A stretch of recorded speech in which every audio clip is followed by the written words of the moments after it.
Hello and welcome to SPMIS Academy. Today we will analyze important newspaper article of 4th October 2020. Please note you can download the PDF version of today's newspaper analysis by clicking the link given in the comment section. You can download the PDF version of August 2020 magazine from our website spmisacademy.com. So before we proceed, there is a small message from SPMIS Academy team to all our students.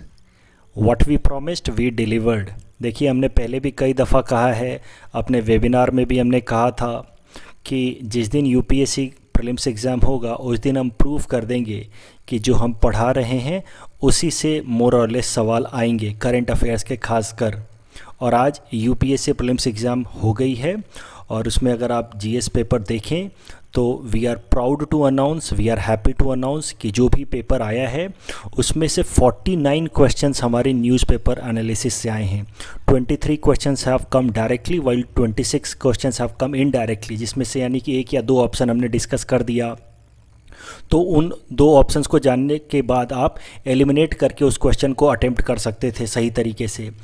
तो इस तरीके से अगर आपने newspaper analysis को religiously follow किया है तो you could easily do 49 questions from newspaper analysis itself. उसके अलावा जो बेसिक क्वेश्चंस थे हिस्ट्री के, पॉलिटी के, वो तो बिल्कुल स्टैटिक पार्ट थे, वो न्यूज़पेपर एनालिसिस में कवर नहीं किया जा सकता था। लेकिन अगर ओवरऑल हमारे जो भी नोट्स हमने डिलीवर किए हैं न्यूज़पेपर प्लस जो क्लासरूम नोट्स डिलीवर किए हैं उससे अगर देखे जाए तो टोटल 85 क्वेश्चंस आए हैं। अगर हम सिर्फ न्यूज़पेपर की बात करें तो there are 49 questions from newspaper analysis itself.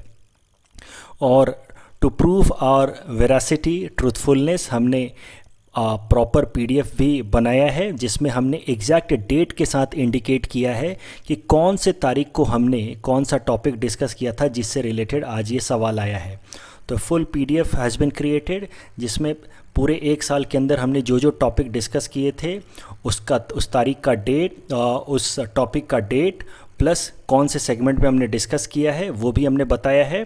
और आज उससे रिलेटेड कौन सा सवाल यूपीएससी प्रीलिम्स में आया है वो भी हमने इंडिकेट किया है। ये जो पीडीएफ है जहाँ पे हमने ये सारी की चीज़ें इंडिकेट की हैं, ये आपको कमेंट सेक्शन में मिल जाएगा आज के वीडियो में थ्रू अ लिंक। और आज के एग्ज़ाम के बाद कई सारे ऐसे स्टूडेंट्स हैं जिनका थैंक यू कॉल आ रहा है। ना मैं कभी उनसे मिला हूँ पर्सनली, ना कब वो मुझे कभी पर्सनली मिले, but still they are calling me and they are saying कि sir we are so humble, we are so happy, आपके न्यूज़पेपर एनालिसिस को फॉलो करने के कारण हमारे कई सारे सवाल सही हो गए। Now we are very much hopeful कि हमारा पीटी क्लियर हो जाएगा और अब हम मेंस एग्ज़ाम लिखेंगे। सो आपके जो थैंक यू कॉल हैं that also makes us feel very happy. हम भी अपने साइड में we are very much happy and humble. और ऐसा नहीं है देखिए कि हमने कुछ खास कोई बड़ा काम किया है, ये आपने जो पिछले एक साल से लगातार हमारे साथ काम किया है। कम से कम 1000 ऐसे स्टूडेंट्स हैं जिनको मैं कभी जानता भी नहीं हूँ, पर्सनली मिला भी नहीं, वो डेली फॉलो करते हैं और आज वो कॉल कर रहे हैं कि सर मेरा नाम ये है और मैंने ये इतने क्वेश्चंस अटेम्प्ट कर लिए। It makes us feel happy also, क्योंकि हमने तो अपने तरफ से पढ़ाया ठीक है। देखो बीच में सिनेरियो कितना डिप्रेसिंग था, लॉकडाउन हो गया, कोविड-19, ये सब के बावजूद भी एग्ज़ाम होगा नहीं होगा, बट कई सारे कम से कम 1000 ऐसे स्टूडेंट्स थे जो हम पढ़ा रहे थे, डेली बेसिस पे हमने एनालिसिस की और आपने फॉलो किया और आज आपकी मेहनत रंग लाई है। हमने तो देखो बस एक सपोर्टिंग रोल प्ले किया है। सो अब आगे आपको और ज़्यादा फोकस होने की ज़रूरत है। एक छोटा सा मैसेज है हमारी तरफ से, और message is very simple and short. A battle is won but war is not over. अभी आज खुश हो रहे हैं, अच्छी बात है, पीटी क्लियर हो जाएगा, लेकिन इट्स जस्ट अ बैटल। अभी पूरा का पूरा वॉर बाकी है, हमें फाइनल एग्ज़ाम को क्लियर करना है। तो 2-3 दिनों का रेस्ट ले लो। आप लोग पिछले 1.5-2 महीनों से मेहनत कर रहे हैं तो 2-3 दिनों का आराम कर लो, लेकिन फिर डबल एंथुजियाज्म से मेंस की तैयारी में आप लोग लग जाओ। और हम लोग हमारी जो भी कैपेसिटी है उसमें आपकी पूरी मदद करने की कोशिश करेंगे। और एक छोटी सी बात ये भी कहना चाहेंगे हम लोग कि जिस तरीके से हमने यूपीएससी में डिलीवर किया है, हम कोशिश करेंगे कि आने वाले एपीएससी प्रीलिम्स में भी आपको बेस्ट से बेस्ट सपोर्ट दें। We will try our best. बाकी भगवान पे छोड़ते हैं। Let's put our best together, let's work in sync. This is the topic of today's newspaper analysis. The first topic is taken from international segment, relaxation in TRIPS agreement. This topic is important from our syllabus paper 3, international agencies point of view. सबसे पहले इस article को समझने के लिए we will have to understand what is intellectual property. So look, intellectual property is property that is creation of mind. जो कुछ भी हम दिमाग में बनाते हैं जिसका अगर वर्थ हो जाता है, मान लो जिसकी कुछ वैल्यू है, हमारे दिमाग का क्रिएशन जिसकी वैल्यू है, उसको हम लोग कहते हैं इंटेलेक्चुअल प्रॉपर्टी. हमारे इंटेलेक्ट की मदद से जो कुछ भी हमने बनाया है that is intellectual property. For example, अगर हमने कोई कहानी लिख दी, कोई गाना लिख दिया, उस गाने को अब मार्केट में बेच करके हम पैसा कमा सकते हैं, तो that is my intellectual property, creation of my mind. वैसे ही अगर मैंने कोई नई टेक्नोलॉजी डेवलप कर दी तो that is intellectual property, creation of my mind. जैसे मान लो एक साइंटिस्ट है, इसने कोई नई टेक्नोलॉजी निकाल दी, जैसे पहली बार किसी ने बल्ब बनाया होगा, तो वो उसका इंटेलेक्चुअल प्रॉपर्टी होगा. ये जो फिजिकल मैटर है, बल्ब, वो अपने आप में एक चीज़ है, लेकिन इसके पीछे की जो टेक्नोलॉजी है वो इसके माइंड का क्रिएशन है. इसको हम लोग कहते हैं इंटेलेक्चुअल प्रॉपर्टी. और इंटेलेक्चुअल प्रॉपर्टी को हमें प्रोटेक्ट करके रखना चाहिए. और इंटेलेक्चुअल प्रॉपर्टी को प्रोटेक्ट करने के लिए जो राइट्स मिलते हैं उनको हम लोग कहते हैं intellectual property rights. Intellectual property rights अलग अलग तरीके के हो सकते हैं. They can be patent. अगर कोई नई टेक्नोलॉजी है तो उसको प्रोटेक्ट करने के लिए जो इंटेलेक्चुअल प्रॉपर्टी राइट मिलती है उसको हम लोग कहते हैं पेटेंट. कोई लिटरेरी वर्क है, मान लो किसी ने कोई कविता लिख दी, कोई गाना लिख दिया, उसको प्रोटेक्ट करने के लिए जो हम देते हैं इंटेलेक्चुअल प्रॉपर्टी राइट, उसको हम लोग कहते हैं कॉपी राइट्स. तो इस तरीके से अलग अलग तरह के इंटेलेक्चुअल प्रॉपर्टी होते हैं और उनको प्रोटेक्ट करने के लिए अलग अलग तरह के इंटेलेक्चुअल प्रॉपर्टी राइट्स होते हैं. अब इंटेलेक्चुअल प्रॉपर्टी राइट्स देने से फ़ायदा क्या होता है, समझो. It prevents other from using the invention for commercial purpose. ये बात क्या है, इसको ज़रा ध्यान से समझते हैं. मान लो इस इंसान ने बहुत मेहनत करके, दिमाग लगा करके कोई नई टेक्नोलॉजी डेवलप की, कोई नई चीज़ बना दी, और कोई दूसरा इंसान इसको कॉपी कर ले तो फिर तो इसको इसका कुछ फ़ायदा मिलेगा नहीं. He will not be benefited from this. इसने बहुत मेहनत करके, खर्चा करके, पढ़ाई करके ये चीज़ बनाई, और जैसे इसने ये चीज़ बनाई कोई दूसरा इसको कॉपी करके मार्केट में बेचने लगे तो फ़ायदा नहीं होगा ना इसको. तो फिर इसके लिए कोई इंसेंटिव ही नहीं बच जाएगा. कोई भी दुनिया में फिर दिमाग नहीं लगाना चाहेगा, सब कॉपी करना चाहेंगे कि कोई नई टेक्नोलॉजी कोई दूसरा लेकर के आए, हम कॉपी कर लेंगे. तो इस कारण से इंटेलेक्चुअल प्रॉपर्टी राइट्स को प्रोटेक्शन दिया जाता है. उसको प्रोटेक्शन देने के लिए इस इंसान को जाना होगा और पेटेंट ऑफिस में अपने इस टेक्नोलॉजी को पेटेंट कराना होगा कि सर देखिए, मैंने ये एक नई टेक्नोलॉजी बनाई है, इसको आप प्लीज़ मेरे नाम पर पेटेंट कर दीजिए. इसको प्रूफ करना होगा कि इसने ये टेक्नोलॉजी बनाई है, और एक बार ये प्रूफ कर देगा तो फिर इसके नाम पर ये टेक्नोलॉजी पेटेंट हो जाएगी. और उसके बाद अगर इस टेक्नोलॉजी को किसी और को इस्तेमाल करना है, मार्केट में बेचना है, तो इससे परमिशन लेना होगा, और उसके बदले में ये चाहे तो कुछ पैसे भी उससे ले सकता है, जिसको हम लोग कहते हैं रॉयल्टी. तो इस तरीके से जो इनोवेटर है उसका कॉमर्शियल इंटरेस्ट बना रहता है. अगर उसने मेहनत करके ये चीज़ बनाई है तो उसके बदले में वो चाहे तो पैसा कमा सकता है. That is the benefit once intellectual properties are protected through patents और अदर मेथड्स. अब जरा देखते हैं कि how technical innovations can be protected from piracy. कोई भी अगर हमने कोई टेक्निकल इनोवेशन किया है, कोई नई टेक्नोलॉजी लेकर के आए हैं, तो उसको चोरी करने से हम कैसे बचा सकते हैं, कोई दूसरा उसको कॉपी ना करे, उसको कैसे उससे हम बचा सकते हैं. तो नेशनल लेवल पे हमारे देश के अंदर एक कानून है जिसका नाम है इंडियन पेटेंट्स एक्ट ऑफ 2005. इस इंडियन पेटेंट एक्ट ऑफ 2005 में एक जो भी इनोवेटर है उसको जाना होगा, इंडिया के अंदर एक पेटेंट ऑफिस है, वहाँ जाकर के उसको अपना जो भी प्रोडक्ट है उसको रजिस्टर कराना होगा, उसका पेटेंट लेना होगा. इंडिया के अंदर पेटेंट ऑफिस का हेडक्वार्टर है कोलकाता में, जबकि इसके ब्रांचेस हैं दिल्ली में, चेन्नई में और मुंबई में भी. एक बार अगर आपने कोई भी नई टेक्नोलॉजी बनाई और उसको पेटेंट आपने करा लिया तो वो पेटेंट आपके लिए अवेलेबल होगा फॉर 20 ईयर्स. मान लो कि आपने आज कोई नई टेक्नोलॉजी बना दी, तो ये 20 सालों तक अगर आपने उसको जाकर के रजिस्टर करा लिया in Indian patent office, then no one can use that technology for commercial purpose for next 20 years without your permission. That is the benefit of this Indian patent act. It promotes, it safeguards the interest of an innovator. But at international level, अब हमारे देश का कानून है, ये international level पे तो चलेगा नहीं. अगर हमने इंडिया में बनाया, हो सकता है अमेरिकन किसी कंपनी को पता चल जाए कि अच्छा ये टेक्नोलॉजी इंडिया के अंदर है, वो जाकर के यूएस में वो उसको कॉपी कर ले. तो इंटरनेशनल लेवल पे इसको इंटेलेक्चुअल प्रॉपर्टी को प्रोटेक्ट करने के लिए इंटरनेशनल लेवल का एक अग्रीमेंट बनाया गया है at WTO, world trade organization. इस अग्रीमेंट का नाम है trade related intellectual property rights. इसको शॉर्ट में हम लोग कहते हैं TRIPS. That is a guideline that member countries have to follow regarding protection of intellectual property. अब ये जो न्यूज़ आर्टिकल है that is related to this TRIPS only, इसलिए ये पूरा का पूरा बैकग्राउंड समझना जरूरी था. अब जरा समझते हैं करंट न्यूज़. इंडिया और साउथ अफ्रीका ने WTO में रिक्वेस्ट किया। At the WTO platform these two countries, representatives of these two countries, India and South Africa, have requested WTO to give waiver on certain provisions of TRIPS, कि कुछ जो trade related intellectual property rights हैं उसके कुछ एक provisions पे थोड़ा relaxation दे दिया जाए टाइम बीइंग के लिए। मतलब कि एक कंट्री का टेक्नोलॉजी दूसरा कंट्री उसको कॉपी कर पाए फॉर द टाइम बीइंग, वो रिलैक्सेशन एक पर्टिकुलर पर्पस के लिए मांगा गया है। Let us see why this waiver has been sought, आखिर ये वेवर मांगा क्यों गया है।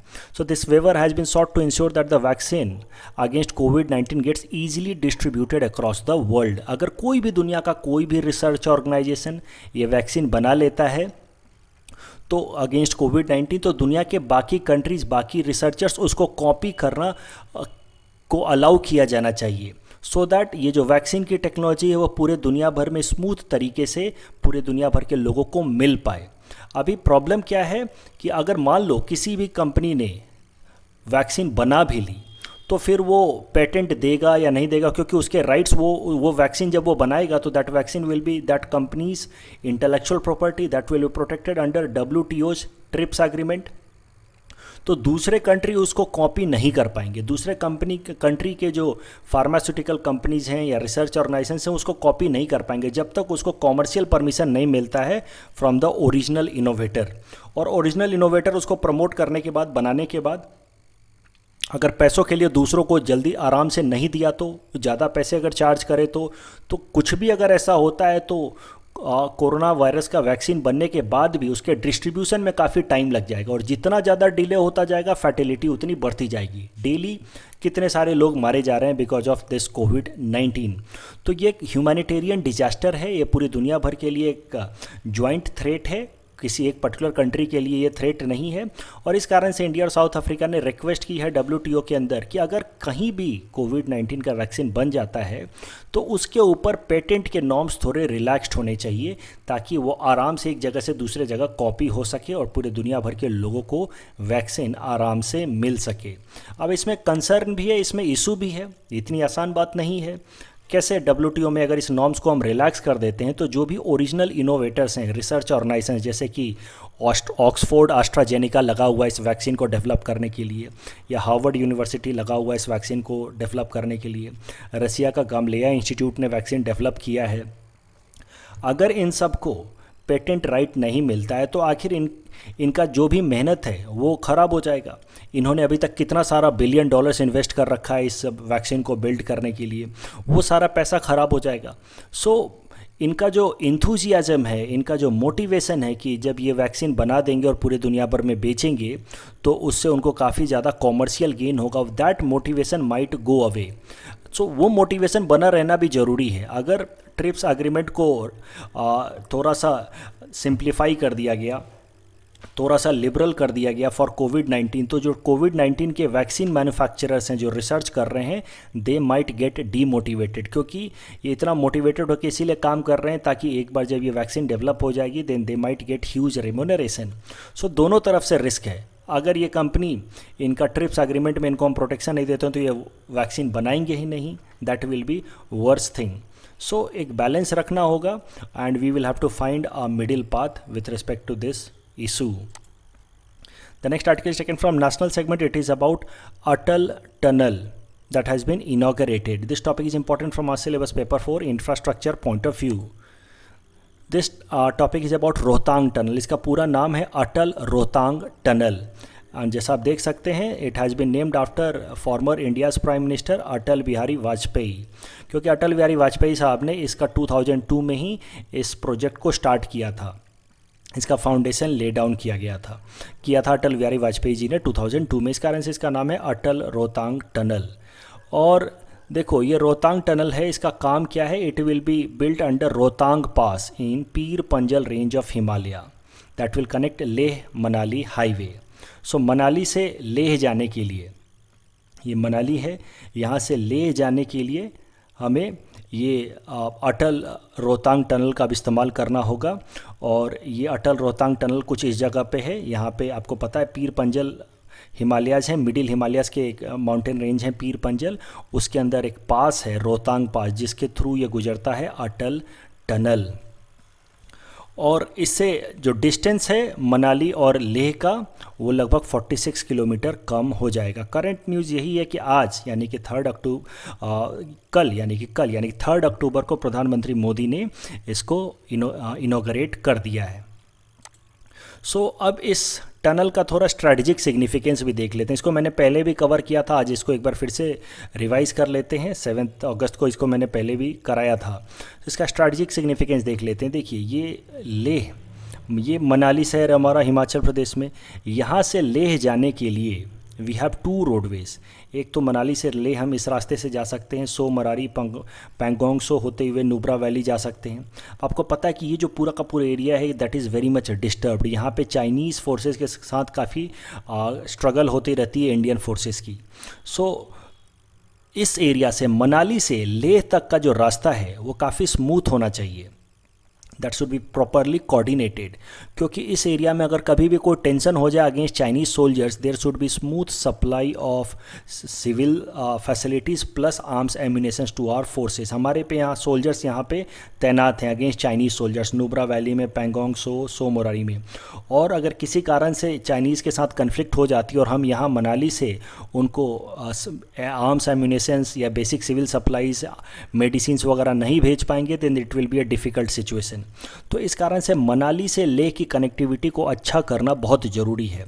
प्रॉब्लम क्या है कि मनाली से लेह जाने के 2 रास्ते हैं। एक तो रास्ता ये है, यहाँ से हम जा सकते हैं through this Pir Panjal range, जिसका रोहतांग पास से होकर के गुजरता है, और दूसरा रास्ता है जब हम श्रीनगर से होते हुए कारगिल होते हुए ले जाएंगे। ये जो श्रीनगर से होते हुए हम कारगिल होते हुए ले जाते हैं, that moves through Zojila pass of Karakoram highway, that is trans Himalaya. अब दोनों में प्रॉब्लम क्या है कि सर्दियों के टाइम में ड्यूरिंग विंटर्स ये दोनों ही पास, ये जोजिला पास और यहाँ पे रोहतांग पास, दोनों ही सर्दियों के टाइम में बंद हो जाता है बिकॉज ऑफ स्नोफॉल। और इस कारण से एक तरह की वल्नरेबिलिटी हो जाती है। ये पूरा का पूरा लेह एरिया जो है रेस्ट ऑफ इंडिया से कट जाता है, दिल्ली से, मनाली से, श्रीनगर से कट जाता है, क्योंकि स्नोफॉल के कारण ये रास्ता बंद हो जाता है। और उस टाइम में अगर मान लो कोई मेजर कन्फ्लिक्ट हो गया अगेंस्ट चाइनीज़, तो हम अपने सोल्जर्स को बेसिक सप्लाईज नहीं दे पाएंगे। तो इस कारण से ये दोनों रास्तों को ऑल वेदर रोड बनाना बहुत ज़रूरी है। सालों भर ये रास्ते क्लियर होने चाहिए, स्नोफॉल के कारण बंद होने नहीं चाहिए। That is the strategic significance of these roads. और इसी पर्पस से ये टनल बनाया गया है, रोहतांग टनल। देखो ये रोहतांग टनल कहाँ पे होगा, इस एरिया में कहीं पे होगा। इसका नाम है पूरा अटल रोहतांग टनल। ये अटल रोहतांग टनल से फ़ायदा क्या होगा कि ये जो पास है, जो रोहतांग पास है, वहाँ पे स्नोफॉल के कारण ये बंद नहीं होगा ये रास्ता। पहले कैसा था कि स्नोफॉल होने के कारण ये रास्ता बंद हो जाता था, अब हमने वहाँ पे टनल बना दिया है, तो this road will not gate closed because of this Atal Rohtang tunnel. और न्यूज़ यही है कि ये जो अटल रोहतांग टनल है वो कंप्लीट हो चुका है। तो now 1 road has been now made all year road. अब ये रोड जो मनाली को लेह से कनेक्ट करता है ये सालों भर चलता रहेगा। Now this will not close because of snowfall. जो दूसरा टनल हम बना रहे हैं, ये दूसरा रास्ता भी है, इसको भी ऑल वेदर रोड बनाना ज़रूरी है। तो काराकोरम रेंज के अंदर ये जो टनल यहाँ पे जो पास है जोजिला पास, वहाँ पे हम दूसरा टनल बना रहे हैं, जोजिला टनल। ये जोजिला टनल भी 2-3 सालों में बन के तैयार हो जाएगा। तो जब ये दूसरा टनल भी बन के तैयार हो जाएगा, Zojila tunnel, then we will have 2 roadways, Zojila tunnel and Atal tunnel की मदद से we will have 2 roadways that will connect Manali and Delhi with Leh Ladakh region for all the 12 months in a year. अभी कैसा है, सर्दियों के टाइम में रास्ते बंद हो जाते हैं और हमारा पूरा का पूरा जो लेह एरिया है वो काफ़ी वल्नरेबल हो जाता है अगेंस्ट चाइनीज़ अटैक। आज के अगर आप प्रीलिम्स क्वेश्चन देखें तो उसमें आपसे पूछा गया है कि बताओ जो सियाचिन ग्लेशियर है वो लेह और नुब्रा वैली से ईस्ट में है या वेस्ट में है।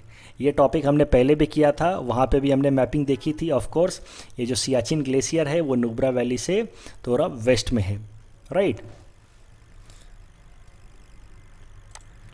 The next article is taken from economy segment. It is about forex reserve of India that has declined marginally. This topic is important from our syllabus paper 4 Indian economy point of view. सबसे पहले समझ लेते हैं briefly कि forex reserve क्या होती हैं। देखो forex reserve of India composed of 4 components. पहला है फॉरेन करेंसी एसेट, देखो फॉरेक्स रिजर्व ऑफ इंडिया, ये आपको पता है आरबीआई होल्ड करती है, और फॉरेक्स रिजर्व का काम होता है इंटरनेशनल ट्रेड में इसका इस्तेमाल किया जाता है। देखो इंटरनेशनल ट्रेड में we can not use our domestic currency, we can not pay any country in rupees. For example if we are trading with Vietnam, so we can not pay Vietnam in rupee, because Vietnam के अंदर रुपी accept नहीं होगा, Vietnam के अंदर रुपी चलता नहीं है और इंटरनेशनल मार्केट में भी रुपी चलता नहीं है that frequently. So Vietnam will demand some forex reserves of India. Forex reserves are of these types, वो इंटरनेशनल मार्केट्स में चलते हैं और इनकी मदद से इंटरनेशनल ट्रेड किया जा सकता है। That is why they are known as forex reserve. Forex reserve means foreign exchange reserves. तो इनकी मदद से हम इंटरनेशनल मार्केट में ट्रेड कर सकते हैं। तो forex reserves of India are of 4 types. Foreign currency assets, जो दूसरे देशों की करेंसी जैसे कि डॉलर, युआन, ये सब है, उनको हम लोग कहते हैं फॉरेन करेंसी एसेट, जो आरबीआई होल्ड करके रखती है। जो दूसरा टाइप होता है फॉरेक्स रिजर्व का होता है गोल्ड। हम गोल्ड में भी इंटरनेशनल ट्रेड कर सकते हैं, अगर हम चाहें तो किसी कंट्री को गोल्ड में पे कर सकते हैं, because this gold is universally accepted, पूरे दुनिया भर में ट्रेड के लिए एक्सेप्ट हो जाता है। तीसरा होता है रिवर्स ट्रेंच पोजीशन। तो रिवर्स ट्रेंच पोजीशन को ब्रीफली समझ लेते हैं। देखो आईएमएफ में मेंबरशिप के लिए आपको पता है कि आईएमएफ एक इंटरनेशनल एजेंसी है that works for bail out of world countries in case of balance of payment crisis. तो आईएमएफ में मेंबरशिप लेने के लिए हर एक कंट्री को एक मेंबरशिप फीस देना होता है या कोटा फीस देना होता है। वो जो कोटा फीस हर एक मेंबर कंट्री देता है आईएमएफ के अंदर, a part of that quota fees, that is 25% of that quota is given in the form of some foreign currency। मान लो कि इंडिया को मेंबरशिप फीस है आईएमएफ के अंदर $100, तो $100 में से कम $25 इंडिया को फॉरेन करेंसीज में देना होगा, रिमेनिंग $75 के बराबर का अमाउंट वो रुपया में दे सकता है। सो दैट वे हर एक कंट्री कुछ एक फॉरेन करेंसी आईएमएफ के पास रखता है as its subscription fees to IMF, और वो जो पैसा है उसको हम लोग कहते हैं रिवर्स ट्रेंच, क्योंकि वो पैसा है तो उस कंट्री का ही, लेकिन उस कंट्री ने आईएमएफ के पास उसको रख रखा है एज ए मेंबरशिप फीस। तो technically that money known as reverse tranche, जो एक मेंबर कंट्री रखता है आईएमएफ के पास एज सब्सक्रिप्शन फीस, वो उस कंट्री के फॉरेक्स रिजर्व में ही काउंट होता है। मैं फिर से एकदम सिंपल तरीके से बता रहा हूँ। मान लो कि आईएमएफ में मेंबरशिप के लिए इंडिया ने $100 का मेंबरशिप फीस जमा किया है, तो $100 में से कुछ एक परसेंटेज इंडिया आईएमएफ से निकाल सकता है in case of BOP crisis without paying any additional surcharge. तो उस पैसे को मान लो कि आईएमएफ के रूल के हिसाब से $100 हमने सब्सक्रिप्शन फीस दे रखा है, उसमें से $30 हम निकाल सकते हैं इन केस अगर हमें बीओपी क्राइसिस हो जाती है तो। Then that $30 will be counted as reverse tranche position of India and that $30 will be part of forex reserves of India. उसके अलावा जो चौथा पार्ट होता है, कंपोनेंट होता है फॉरेक्स रिजर्व का, वो होता है स्पेशल ड्राइंग राइट्स। तो स्पेशल ड्राइंग राइट्स को भी जरा डिटेल में देख लेते हैं। देखो special drawing right is an international reserve asset created by IMF in 1969। इसको और सरल तरीके से समझते हैं। देखो दुनिया भर में कंट्रीज़ को अगर बीओपी क्राइसिस हो जाती है, यानी कि उनके पास फॉरेक्स रिजर्व नहीं रहता है, तो उनको बेल आउट करने की मेन रिस्पॉन्सिबिलिटी है आईएमएफ की, इंटरनेशनल मॉनेटरी फंड की। और पहले आईएमएफ 1969 से पहले आईएमएफ उन कंट्रीज़ को बेल आउट करता था बाय गिविंग सम गोल्ड। तो दुनिया भर में पहले गोल्ड स्टैंडर्ड चलता था, या फिर कुछ डॉलर दे करके उनको बेल आउट कर लेता था। उनको डॉलर दे देता था, मान लो इंडिया है और उसके पास पैसा नहीं बचा है फॉरेन ट्रेड करने को, तो आईएमएफ इंडिया को कुछ डॉलर दे देता था, $1 million, $2 million, what ever amount. Hypothetically मैं बता रहा हूँ कि ये पैसा लो अभी लोन के तरीके से, इससे ट्रेड करो और बाद में ये पैसा वापस कर देना। जैसे इंडिया के अंदर 1991 में बीओपी क्राइसिस हुई थी, तो 1969 से पहले आईएमएफ बेल आउट करने के लिए डॉलर या गोल्ड देता था, लेकिन फिर 1969 में उसने एक नया सिस्टम लेकर के आया जिसका नाम रखा उसने special drawing rights. Special drawing rights कैसा, एक तरह का पेपर है जो आईएमएफ खुद प्रिंट करता है। अब आईएमएफ ने क्या कर रखा है कि उसके पास बहुत सारा डॉलर जमा है, बहुत सारा यूरो जमा है, युआन जमा है, येन जमा है, पाउंड जमा है, बहुत सारा उसके पास पैसा है। अब वो पैसा वो अपने पास रखता है, अपने बास्केट में रखता है, आईएमएफ के बास्केट में। ये 5 जो मेन करेंसी, इनको हार्ड करेंसी भी हम कहते हैं, क्योंकि पूरे दुनिया भर में इंटरनेशनल ट्रेड में यही चलती हैं। तो ये हार्ड करेंसीज को आईएमएफ अपने बास्केट में रखता है और इनके बदले वो नोट इस तरह का एसडीआर छापता है, स्पेशल ड्राइंग राइट्स, एक तरह का पेपर छापता है। तो मान लो उसके पास टोटल $1000 के पास अराउंड ये फॉरेक्स रिजर्व पड़ा हुआ है, तो वो $1000 का वो SDR प्रिंट करेगा, स्पेशल ड्राइंग राइट्स प्रिंट करेगा। और अगर दुनिया में किसी भी कंट्री को बेल आउट करना है, उसको BOP क्राइसिस से निकालना है, then now IMF does not give its forex reserve, rather than giving forex reserve IMF give this special drawing rights to that particular country. तो ये स्पेशल ड्राइंग राइट एक तरह का पेपर है जो IMF प्रिंट करता है और दूसरे कंट्री को वो दे देता है in case of BOP crisis. और किसी भी कंट्री के पास अगर स्पेशल ड्राइंग राइट्स है तो that is also counted as its forex reserve.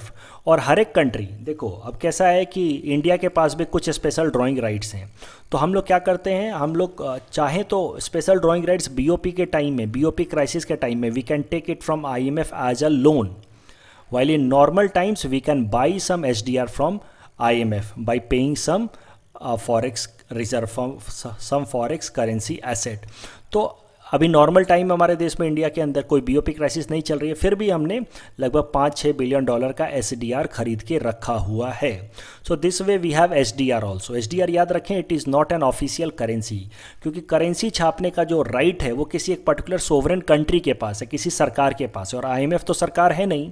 तो IMF की ये जो नोट है, it is like a currency but officially और technically it is not a currency, it is a paper that has been printed in return of these 5 assets, 5 currency that has been stored by IMF under its basket, US dollar, euro, yuan, yen and pound।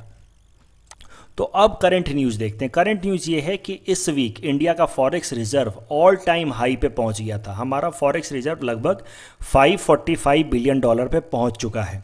ये अभी तक का हमारा highest forex reserve है। फिर news ये निकल के आई, ये $545 बिलियन हमारे RBI के पास फॉरेक्स रिजर्व लास्ट वीक हो गया था। फिर इस वीक थोड़ा सा फॉरेक्स रिजर्व कम हुआ है and it has come down to $542 billion. अब जरा ब्रीफली ब्रेकअप देख लेते हैं। जो हमारे पास $542 बिलियन का फॉरेक्स रिजर्व है, उसमें से लगभग $500 बिलियन तो हमारे पास है in the form of foreign currency assets.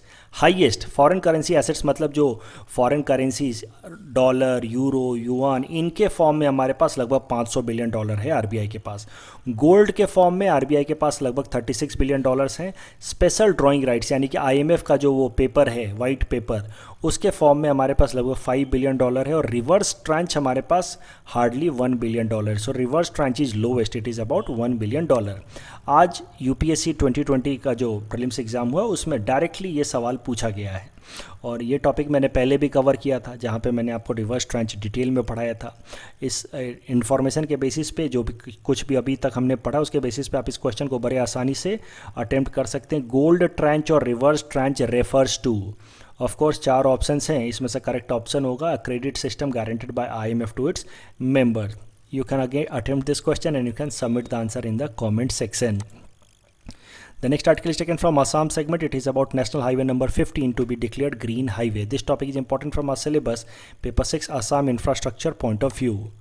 सो सबसे पहले ग्रीन हाईवे प्रोजेक्ट समझते हैं। देखो ग्रीन हाईवे प्रोजेक्ट, ये इसका पूरा नाम है green highways plantation transplantation beautification and maintenance policy of 2015। This project was started by ministry of road transport and highway. इसका पर्पस क्या है कि जो भी हमारे हाईवेज़ हैं उनके आसपास में पेड़ पौधे लगाए जाए, जितने ज़्यादा हो सके प्लांट्स एंड ट्रीज़ को पुट किया जाए। और इसमें ध्यान रखना है कि ट्रांसप्लांटेशन का भी प्रोविज़न है। ट्रांसप्लांटेशन मतलब मान लो कि पहले से कोई हाईवे है, उसको एक्सपैंड करना है, उसको बढ़ाना है और वाइडन करना है, चौड़ा करना है, वाइडन करना है। तो पहले से जो पेड़ पौधे होंगे आसपास में उनको काट करके हटाना नहीं होगा, उनको ट्रांसप्लांट करेंगे। यानी कि मान लो ये हाईवे था, इसको वाइडन करना है, तो यहाँ पे जो पहले से पेड़ है, the tree that is already standing beside this road, that will not be cut down, that will not be fell down, इसको यहाँ से ट्रांसप्लांट करेंगे, इसको यहाँ से निकालेंगे और कहीं और ले जा करके उसको वापस से लगाएंगे। ये प्रोविज़न भी है इस ग्रीन हाईवे प्रोजेक्ट के अंदर। इससे फ़ायदा क्या होगा कि एयर पॉल्यूशन कम होगा ऑफ कोर्स, और ये जो सॉइल का इरोजन है, जब आसपास में पेड़ पौधे होंगे तो सॉइल का इरोजन भी कम होगा और लोकल लोगों को इस काम में लगाया जाएगा। आसपास के गांव में जहाँ से रोडवेज गुजरते हैं, हाईवे गुजरते हैं, वहाँ के लोकल लोगों को काम में लगाया जाएगा। तो लोकल लोगों के लिए एम्प्लॉयमेंट भी जनरेट होगी। और इंडिया का ओवरऑल जो कमिटमेंट है under Paris climate deal to increase forest area of about 2.5 to 3 billion giga tons, वो भी पूरा हो जाएगा।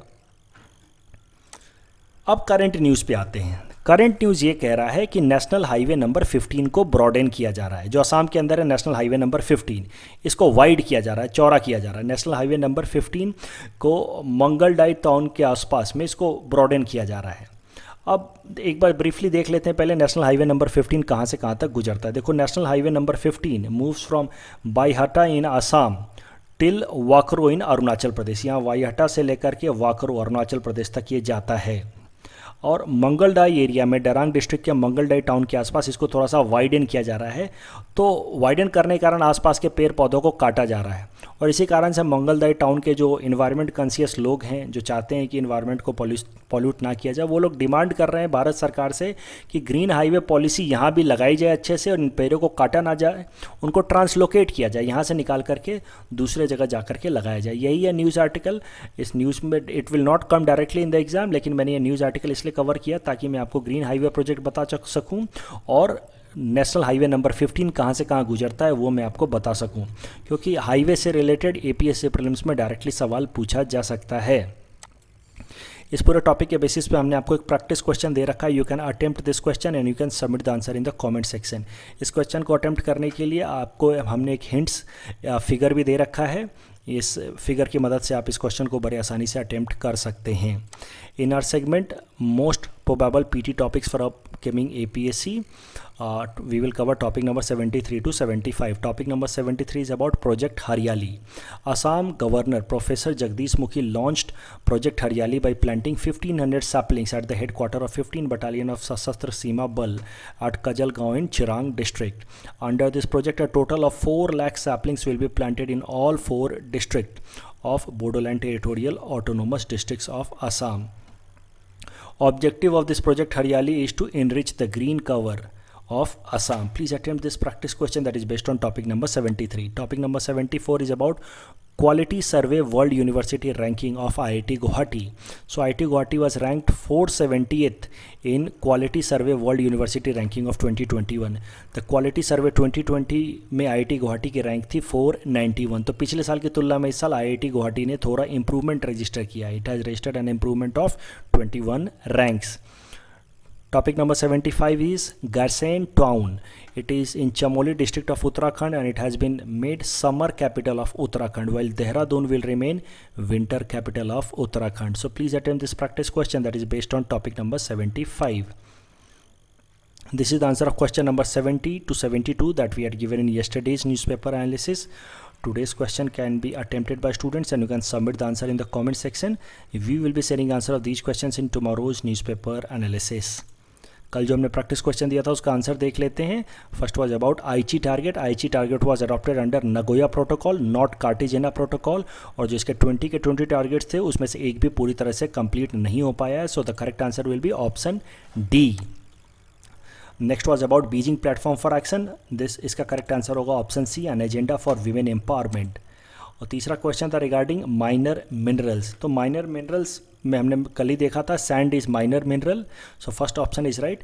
और दूसरा स्टेटमेंट गलत होगा, since the rules for regulations of minor minerals is made by the state government not central government, so the second statement will be wrong while the third statement is right as it says the state government has power to frame rules to prevent illegal mining of minor minerals. The correct answer will be option A.